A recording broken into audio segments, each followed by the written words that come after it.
देखिए, पूछा गया है कि कुव्वत और जज़र ये प्रॉब्लम्स आती है बच्चों को, तो कोशिश कर रहा हूँ कि वो प्रॉब्लम्स दूर हो। कुव्वत जो होती है, वो कुव्वत कौन से अदद को उसी से ज़र्ब देके कितने बार लिया गया है, इसकी जो है हमें मालूमात मिलती है। जैसे मिसाल के तौर पर ए कुव्वत एम बराबर, इसका मतलब होगा ए को ए ही से बार बार ज़र्ब दिया गया, और कब तक? एम मरतबा। ठीक है। अब यहाँ पर देखिए, अगर x की कुव्वत m लिखूँगा मैं, तो इसका मतलब होगा x ज़र्ब x ज़र्ब x ज़र्ब x, ये m मरतबा। अब आदाद के अंदर आइए, तो आदाद में अगर 2 की कुव्वत 3 लिखूँगा, तो ये हो जाएगा 2 ज़र्ब 2 ज़र्ब 2, 3 मरतबा, 1 2 3, ये 3 मरतबा हो गया। अब हम इसकी जब ज़र्ब करेंगे, 2 दूनी 4 और 4 दूनी 8, तो ये जवाब आएगा इस तरह से। और हम यहाँ पर लिखेंगे कि 2 की कुव्वत 3 जो होती है वो 8 होती है। 2 ज़र्ब 3 और 2 की कुव्वत 3 में फ़र्क है।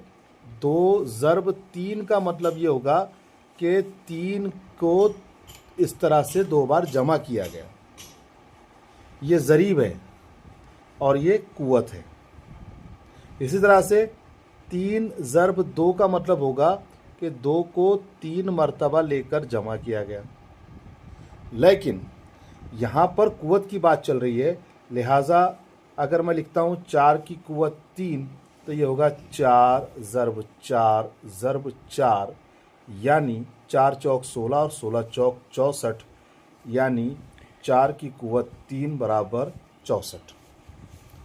अब यहाँ पर एक बात और होती है कि हम जज़र के मामले में थोड़ा सा, बहुत सारे बच्चों को फोबिया होता है, थोड़ा सा उनको देखने के बाद में थोड़ा कॉन्फिडेंस उनका डाउन होता है कि शायद ये हिसाब हमको नहीं हो पाएगा। मैं कोशिश कर रहा हूँ कि आपको उससे बाहर निकालूँ। लिहाजा यहाँ पर अब देखिए,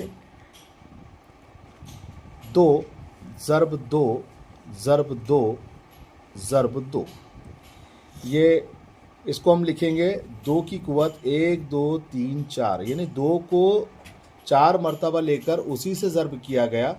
तो देखिए क्या मिलेगा, 2 दूनी 4 4 दूनी 8 और 8 दूनी 16।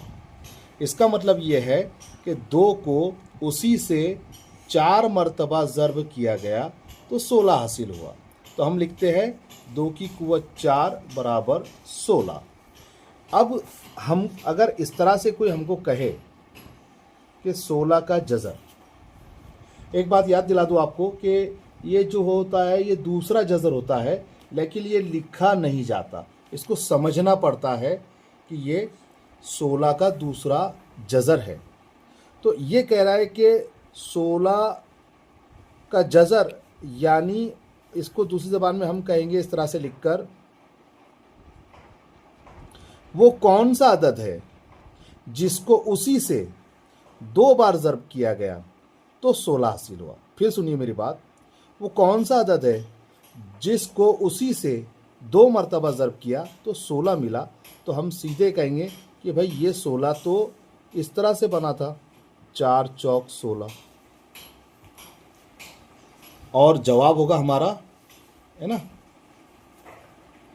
4। और थोड़ा अच्छे तरीके से मैं बताने की कोशिश करता हूँ।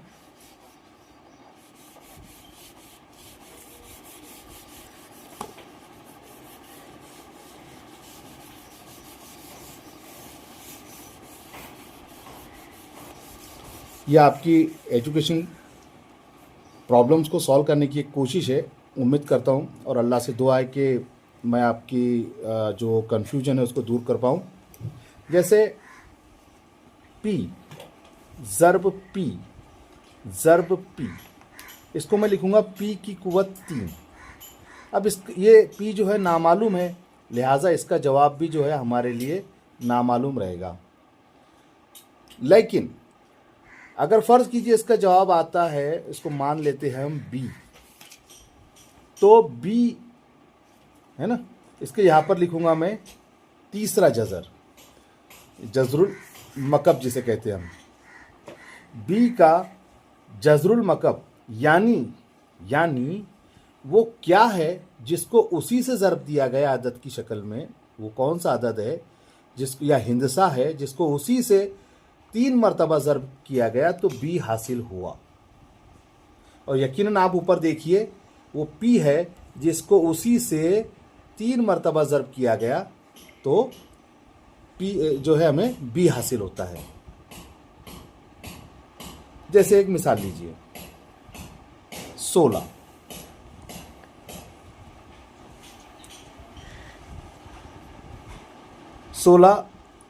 अब यहां पर 2 लिखा नहीं जाता, उसूलन 2 लिखा नहीं जाता, 16 का जज़र।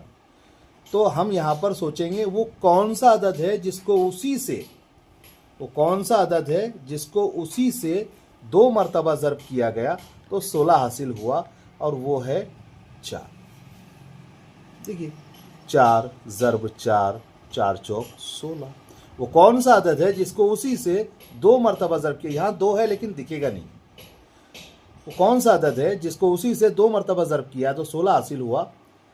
तो इस तरह से आप जज़र की जो एक डेफिनेशन है, जो मतलब है, उसका मफ़हूम है, उसको समझ सकते हैं। उम्मीद करता हूँ ये वीडियो आपको समझने में आसानी फ़राहम करेगा। अस्सलाम वालेकुम।